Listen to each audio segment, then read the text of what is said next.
Senator Johnson. Thank you, Mr. President. This evening, I'm offering this amendment today because we must recognize the ongoing emergency that exists with regard to mortgage foreclosure in Michigan.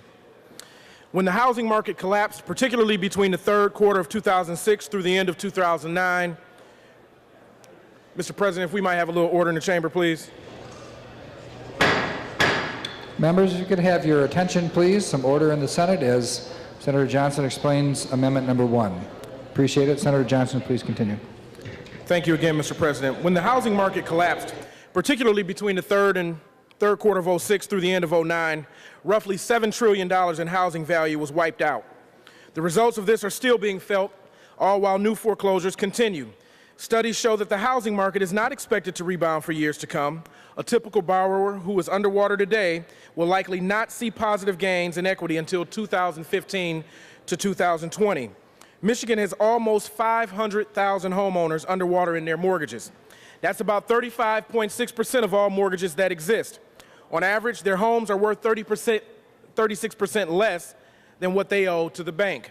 And another 5.3%, or 73,315 homeowners, are nearly negative, meaning they have less than 5% equity in their home. This equates to almost $20 billion in negative equity, which is proving to be a drag on Michigan's economy and is hampering job creation and economic growth. Without equity in their homes, people no longer possess the collateral required for personal loans, typically used to finance home improvements, college educations for children, and the like. This crisis is hurting younger and older homeowners alike. Young people aren't able to relocate for jobs or promotions, while older homeowners don't have the equity to tap into for their retirement. These problems are leading folks to make a decision known as strategic default, which means they are simply walking away from their mortgages. According to studies, the likelihood of such a maneuver drastically increases when a home's value has fallen by 15% or more. Strategic defaults, in turn, lead to more foreclosures and further depressed home values. My amendment is simple.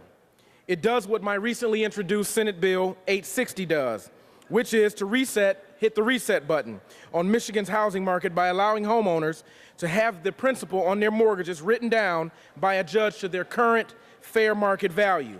The average homeowner would keep an extra $344 per month in their family's pocketbooks. This is a real economic boost at a time when we need it the most.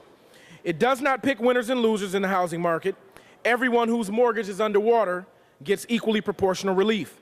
And unlike many other plans, Mr. President, it does not require the government to use one penny, one dime of taxpayer money.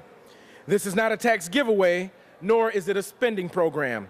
As a one-time reset and not an ongoing program, this amendment will produce real results for real people right now.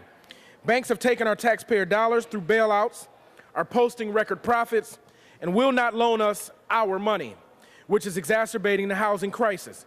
Resetting the housing market improves liquidity in our state's economy and helps to increase demand for products and services. I urge my colleagues on both sides of the aisle to carefully consider and indeed support this amendment. Thank you, Mr. President.